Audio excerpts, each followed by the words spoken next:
자, 먼저 설교 말씀을 나누기 전에 전후 좌우에 계신 분들과 함께 인사를 나누도록 하겠습니다. Happy Father's Day. Happy Father's Day. 네, 세상의 모든 아버지들과 또한 아버지처럼 든든한 버팀목이 되어주시는 모든 분들을 우리 예수 그리스도의 이름으로 축복합니다. 한국에서는 어버이날이라는 명칭으로 부모님들을 위한 날이 한 날이지요. 근데 미국에서는 이게 두 날입니다. 부모님들 가운데 특별히 어머니날 먼저 그리고 아버지날 이렇게 구분되어져 있습니다. 자, 이와 같은 어머니날과 아버지날 우리가 사랑과 감사를 표현하는 것이 일반적인 일이죠. 아마도 삶이 바쁘기 때문에 평소에 잘 못했던 것을 더 집중적으로 해보자라는 그런 의미로 이와 같이 특별한 날을 지정한 것으로 이해가 됩니다. 많은 분들이 아실 수도 있고요, 모르실 수도 있지만 이 어머니날이 먼저 생겼습니다. 1908년도에. 그리고 이 어머니날이 어디에서 먼저 시작되었느냐? 버지니아에 있는 세인트 앤드루스 메소디스트 처치에서 먼저 생겼습니다.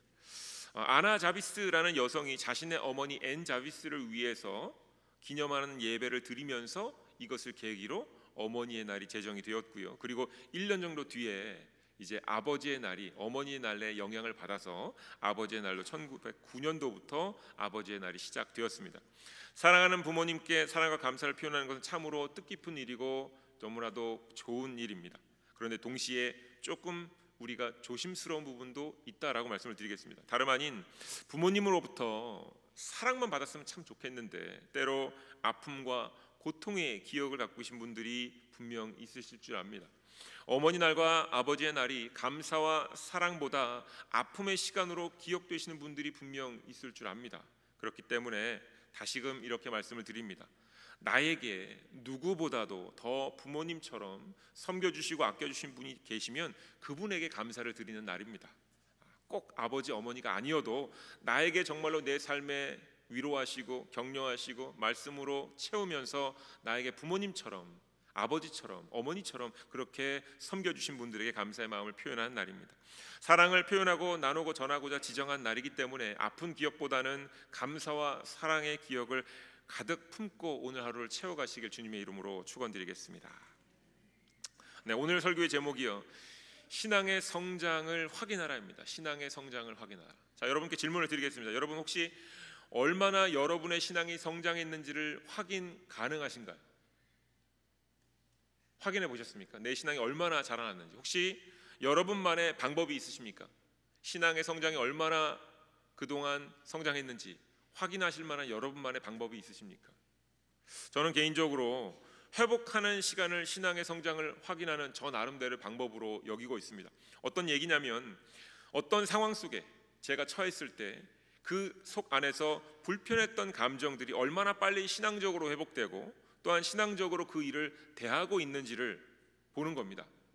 그래서 그 기간이 짧아지면 짧아질수록 내가 이 부분에서는 지금 성장하고 있다라고 여긴다라는 겁니다. 조금 더 구체적으로 말해서 동일한 죄를 우리가 지속적으로 짓는 경우들이 있지요. 어제도 지었던 죄를 오늘 또 짓게 되는 바보 같은 일의 연속인 것 같은 그런 마음들이 듭니다. 그런데 어제보다 오늘 조금 그 시간이 짧았다면, 아니 조금 더 짧아서 나중에는 이와 같은 죄를 짓지 않게 됐다면 내가 이 부분에 있어서는 내가 신앙적으로 성장하고 있구나 라고 점검해 본다라는 겁니다. 자, 그런데 이것이 이와 같이 시간의 짧아짐, 회복됨, 이것이 신앙의 성장을 확인한 중요한 척도가 반드시 되지는 않을 겁니다. 왜냐하면 어떤 상황에서도 아무런 감정을 표현하지 않는 분들도 있을 수 있죠. 원체 성품이 좋으신 분들, 그와 같이 어떤 상황에서도 그냥 좋지 이러면서 그냥 넘어가실 수도 있을 겁니다. 또는 상황에 따라서도 어떤 상황에서도 아무런 감정의 변화를 느끼지 못하고 그냥 대면대면하게 넘어가시는 분들도 있을지 모르겠습니다. 심지어 우리가 신앙적인 권고를 해야 될 때가 있어요.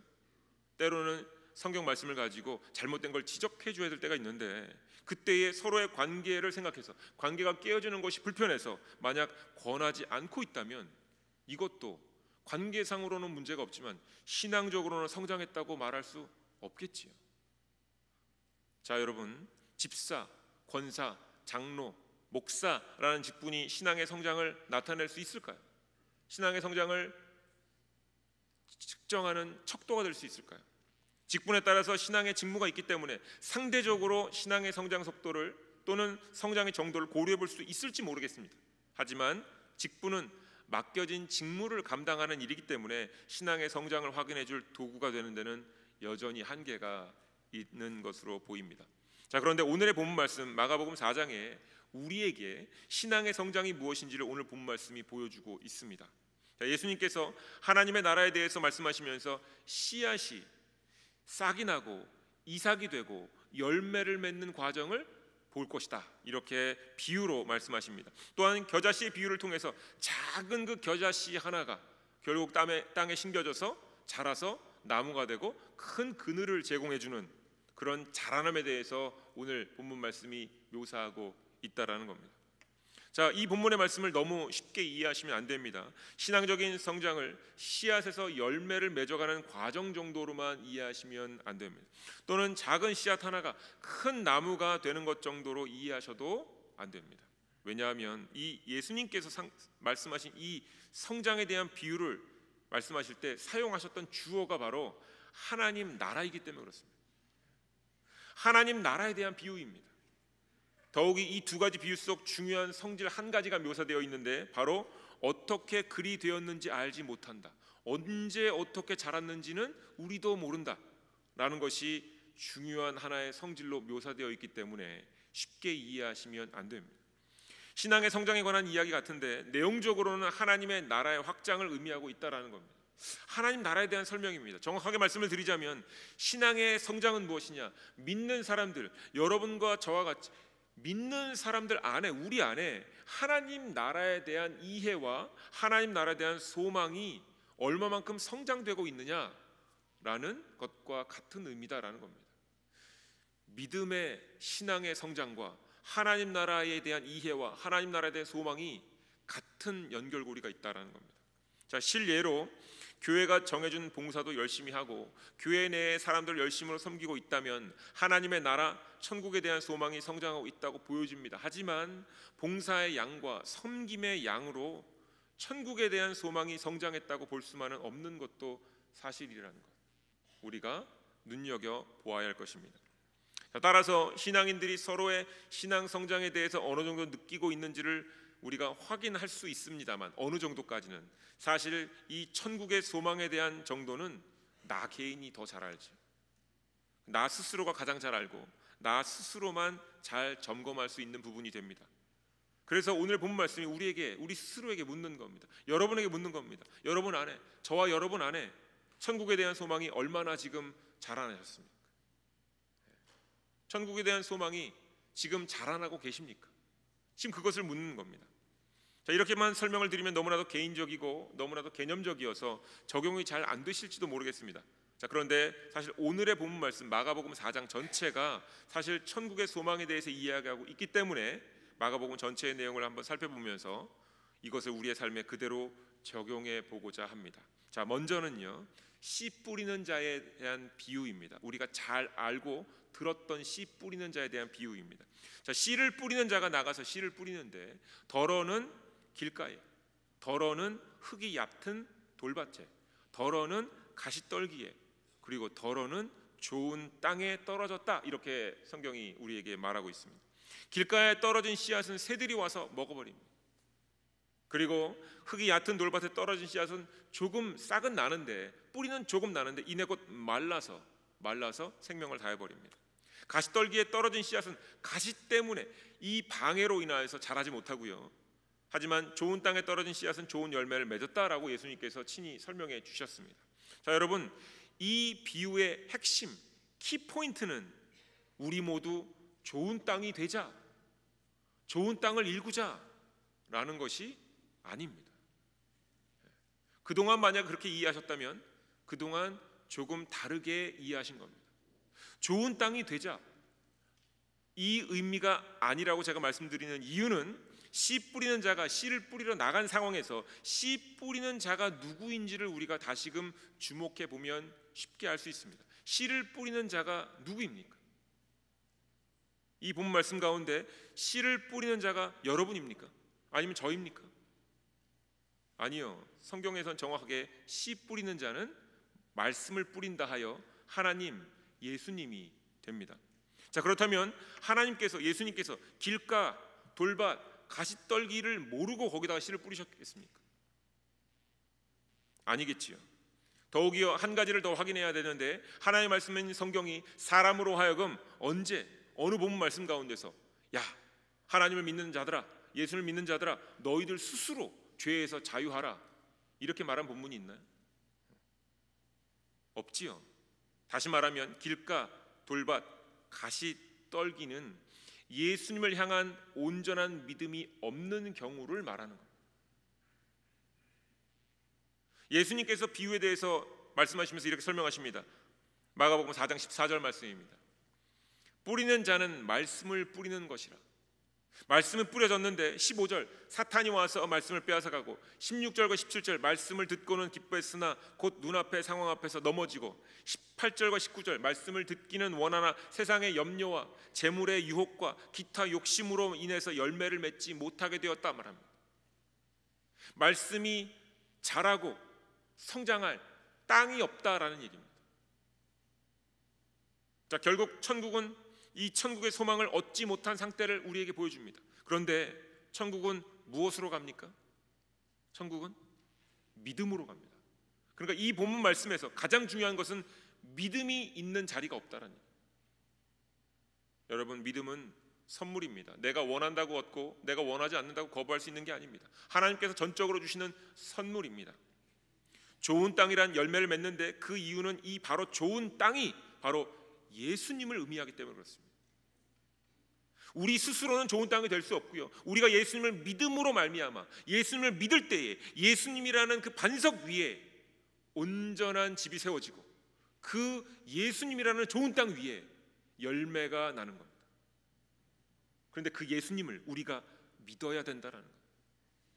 그럴 때에만 30배, 60배, 100배의 열매를 맺게 된다라는 말씀입니다. 천국의 소망이 자라나게 될 때는 반드시 우리 안에 예수님을 붙잡고 있는 우리의 믿음이 있어야 되는 겁니다. 믿음의 성장을 위해서는 예수님이 우리의 마음의 밭이 되어 주셔야 된다라는 겁니다. 자, 이것을 우리가 확인해야 됩니다. 이것을 어떻게 확인할 수 있는가 하면, 예수님이 우리의 마음 바칠 때 천국의 소망은 자라나게 되며 앞서 언급했던 사탄의 유혹, 눈앞의 상황, 세상의 염려와 재물의 유혹, 기타 욕심 등등등을 이겨낼 수 있게 되기 때문에 이것으로 말미암아 우리가 성장할 수 있는 것입니다. 자, 그 다음의 비유가 바로 21절부터 25절의 말씀인데, 등불을 항상 아래가 아닌 등경 위에 두라, 이렇게 말씀하는 내용이죠. 이것이 믿음이 성장하는 과정에서 중요한 행동인데, 바로 어떤 경우에 천국의 소망, 예수님을 모든 것 위에 두어야만 모든 것이 밝혀진다라는 의미로 이와 같은 비유를 우리에게 허락하시는 겁니다. 자, 이 믿음이 침대 밑이나 구석에, 집구석에, 어느 한 구석에, 아니면 어느 보이지 않는 곳에 놓아두면 이게 자주 사용되겠습니까?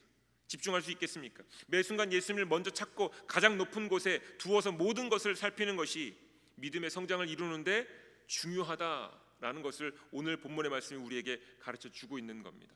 자, 예수님을 우리가 마음 한 구석에 또는 어느 곳에 놔두는 것이 아니라 항상 우리보다 앞에, 위에 두어야만 예수님을 바라보면서 우리의 믿음이 열매를 맺고 자라날 수 있다라는 말씀이죠. 그래서 모든 일의 시작에 기도가 필요하다라고 모든 설교자가, 모든 복음 전도자가 말하는 겁니다. 만나는 사람들마다 기도해야 되고요, 대화가 시작될 때마다 기도해야 되고요, 밥을 먹을 때마다 기도해야 되고요, 물을 마실 때마다 기도해야 되고요, 반드시 기도를 해야만, 즉 예수님을 높여 올려야만 그 모든 과정들이 다 믿음 안에서 이루어지는 일로 바뀐다라는 겁니다. 자, 이런 비유 뒤에 오늘의 본문 씨앗의 비유와 겨자씨의 비유가 우리에게 주어집니다. 이 비유의 포인트는 자라나는 것이 잘 보이지는 않는다라는 것입니다. 다시 말하면 예수님을 믿었지만 씨앗이 금방 싹을 내고 이삭을 내고 그리고 곡식으로 열매 맺기까지 눈에 띄게 자라는 것을 확인하기는 쉽지 않다라는 이야기입니다. 하지만 어느 정도 일정 시간이 난 뒤에 열매가 맺어졌음이 확인되어질 것이다 말합니다. 다시 말하면요, 이 본문의 말씀은 우리에게 낙심하지 말라는 겁니다. 나는 예수님 믿는데 왜 나는 열매를 못 맺는지, 나는 예수를 믿는데 왜 나는 놀라운 이적들을 또는 여러 가지 성령의 은사를 받지 못하는 것인지 하는 생각에 사로잡히지 말라는 겁니다. 예수님을 믿었다면, 천국을 소망하고 있다면 이러한 믿음은 등경 위 나의 하루 가운데 가장 높은 곳에 두고 살아가라는 겁니다. 비록 눈에 보이지 않지만, 때로 길가인 것 같고, 때로 돌밭인 것 같고, 때로 가시떨기 같고, 내 믿음이 없는 것처럼 느껴지겠지만, 예수님을 믿고 예수님을 지금 이 순간 높이고 있다면 반드시 곡식은 열매를 맺게 될 것이다 라고 말씀하십니다. 또한 믿음이 성장하는 것이 어떻게 검증되는가 하면 바로 31절과 32절의 말씀처럼 공중의 새들이 그 그늘의 기뜸으로 알 수 있을 것이다 라고 성경 말씀이 오늘 우리에게 말합니다. 아마 우리가 삶을 살아가면서 특별히 교회 안에서 또한 속회 안에서 여러분들 이런 경험이 있으실 겁니다. 사람들이 누군가에게 찾아가 기도 요청을 하고요, 누군가에게 찾아가 성경 말씀을 나누길 원하고요, 삶의 어려움과 아픔과 고통 이야기를 하면서 다가가는 사람들이 있지요. 여러분 주변에 여러분을 위해 전심으로 기도해 줄 사람이 여러분 떠오르실 겁니다. 여러분이 어려울 때, 힘들 때, 내가 이 기도 제목을 나누면 누군가는 분명히 날 위해서 전심으로 기도해 줄 텐데, 그 얘기는 무엇입니까? 우리가 그분의 믿음의 열매를 본 겁니다. 누군가 여러분에게 찾아가서 기도 요청을 하지요. 그러면 이미 여러분의 믿음의 열매가 그분들에게 보인 겁니다. 삶의 중심이 예수님이 되니, 삶의 중심이 또한 이웃 사람이 되니 그 사람이 믿을 만한 사람으로 여겨지는 것이고요, 이것이 믿음의 성장을 이루는 모습이 되는 겁니다. 때로 우리가 인간의 위로와 격려를 받고자 술 한 잔 기울이는 자리, 또는 커피 한 잔 마시면서 서로 이런 저런 얘기, 나의 넋두리를 그냥 풀어놓는 속상한 얘기를 나누기도 하고, 그러면 서로 그냥 위로하고 헤어지는데, 이것이 그냥 사람들만의 자리면, 믿음이 나눠지지 않는 자리면 집에 돌아가면 여전히 내 마음은 답답합니다. 여러분 아십니까? 내가 정말 세상적인 여러 가지 어려움 가운데 내 고민을 믿음으로 풀어놓으면 기도의 자리로 나아갈 수 있는데, 이것을 내가 그냥 누군가에게 위로받고자 풀어놓으면 결국 그 이야기가 내 입 바깥으로 나왔기 때문에 이 말이 나를 공격하기 시작합니다. 무슨 얘기입니까?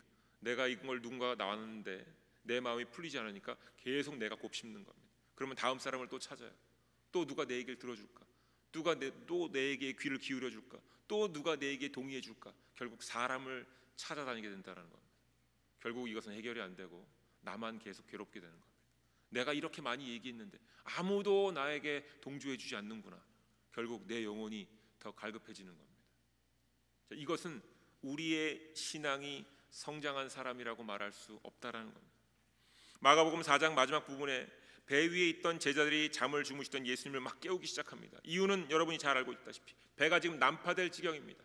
바람과 파도가 너무 높게 치고 있기 때문에 이제 곧 배가 파산할 것 같은 마음이 들었습니다. 이때 예수님께서 일어나셔서 말씀하시는 겁니다. 너희가 어찌 믿음이 없느냐, 이렇게 말씀하십니다. 자, 다시 말하면요, 이런 의미입니다. 너희가 어찌하여 나를 믿지 않느냐, 이 얘기입니다. 이것을 현대의 언어로 바꾸면 이런 겁니다. 너희 안에 내가 없다입니다. 너 안에 내가 없다입니다. 내 안에 너희는 있는데 너희 안에 내가 없다입니다. 믿음이 없다. 만약 그들이 그 어려운 상황 가운데서 예수님이 계심을 믿었다면, 그랬다면 이렇게 불안에 떨지 않았을 것입니다. 사랑하는 교회 여러분, 믿음의 성장을 확인하시는 한 주가 되시길 주님의 이름으로 축원드립니다. 먼저는 믿음이 있는지를 확인하셔야 됩니다. 내가 예수님을 구세주라고 믿는 믿음이 있는지, 믿음의 십자가, 그 십자가로 말미암아 죄로부터 사함을 입었다라는 그 믿음이 있는지, 예수님의 부활하심으로 우리도 영원한 생명을 얻어 천국 간다는 그 믿음이 우리 안에 있는지, 더욱이 이러한 믿음으로 우리의 선조들이 이미 천국에 갔음을 믿는 믿음이 있는지를 확인하셔야 됩니다. 천국은 마냥 죽어서 가는 나라가 아니라 천국은 지금부터 함께하고 있는 나라라는 믿음이 있는지를 확인하셔야 됩니다. 그 다음 빛 대신 예수님을 항상 등경 위에 두어야 합니다. 즉 모든 순간마다 예수님을 찾고 구해야 됩니다. 하루를 시작할 때, 일을 시작할 때, 밥을 먹을 때, 대화를 나눌 때, 심지어 쉼을 갖고 내가 잠을 청할 때도 기도하는 마음으로 예수님을 먼저 올려드려야 됩니다. 마지막으로 사람들이 나에게 찾아오는지 아닌지를 통해서 점검하셔야 됩니다. 나는 내가 믿음 있다고 생각하는데 사람들이 나에게 안 찾아와. 나에게 기도 요청도 안 해. 나에게 성경 말씀도 안 물어봐. 그저 내 직분 호칭만 해. 불러줘. 그러면 심각하게 고민하셔야 됩니다. 사람들이 나에게 찾아오고 있다면 나와서 기도를 요청하고 말씀을 나누자고 하고 나에게 정말로 신앙적인 여러 가지 어려움들을 함께 나누면서 함께 말씀 가운데 해결하기를 원한다고 하고 있다면 이미 여러분의 믿음의 그 열매는 피어나고 있는 겁니다. 자, 이렇게 확인을 하셔야 됩니다. 믿음의 성장을 이루고 있는 사람들에게는 기도를 요청할 수밖에 없고요, 말씀을 요청할 수밖에 없고요, 그리고 때로 나를 위해서 질타해달라, 나에게 하나님 말씀으로 잘못된 것을 지적해달라 요청을 할 수밖에 없는 겁니다. 우리가 세상적으로 함께 놀자, 즐거워하자 하다가도 이제 믿음이 성장하면 함께 섬깁시다, 나눕시다, 기도합시다, 전도합시다 하는 모습으로 나아가는 겁니다. 사랑하는 교회 여러분, 잊지 마십시오. 이러한 믿음의 성장은 매우 천천히, 심지어는 어떻게 자라는지도 알지 못합니다. 그러니 조급해하지는 마십시오.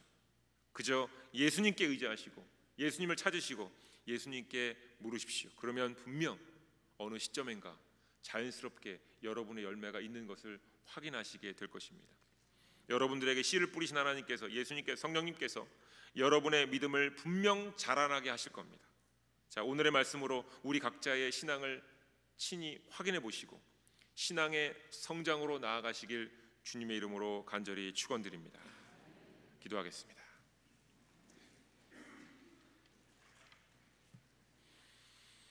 하나님, 우리에게 예수님을 보내주셔서 믿음을 얻게 하시고 믿음의 열매도 맺도록 인도하시니 감사를 드립니다. 예수님께서 이 땅에 오지 않으셨다면 우리는 여전히 우리 스스로 구원을 이뤄낼 수 있다라는 마음으로 우리 스스로의 노력과 경험을 의지하며 믿음의 성장과는 별개의 삶을 살았을 것입니다. 때로 우리의 믿음이 작고 보잘것없어 보이고 심지어는 믿음 없어 보이는 그 순간에도 예수님을 의지함으로 우리의 믿음이 자라날 것을 믿사오니 매일매일 전심으로 예수님만 바라보며 천국의 소망으로 살아가는 우리 모두가 되게 하여 주시옵소서. 항상 모든 순간에 예수님만 높이기를 간절히 소망합니다. 우리의 믿음을 말씀으로 점검해 봅니다. 예수님처럼 우리도 이웃에게 나아가고 있는지 돌아보겠습니다. 또 우리의 모든 것을 나누고 아끼고 섬기며 영혼을 바라보며 권고와 경책도 기도 가운데 하고 있는지 돌아보게 하여 주시옵소서. 더욱이 우리의 이웃이 여러 상황 속에서 우리에게 찾아와 기도하고 말씀을 나눔을 요청하고 있는지, 우리가 어떤 이웃이 되었는지를 돌아보게 하여 주시옵소서. 이로써 우리 모두가 믿음의 성장을 확인하고 더욱더 자라나며 하나님의 나라와 의만을 먼저 구하는 하나님의 거룩한 백성들이 되게 하여 주시옵소서. 그리고 이 모든 것들, 우리에게 필요한 것들은 하나님께서 채워주심을 경험케 하여 주시옵소서. 예수님의 이름으로 기도드립니다. 아멘. 다 같이 자리에서 일어나셔서 마지막 찬양 드리시겠습니다.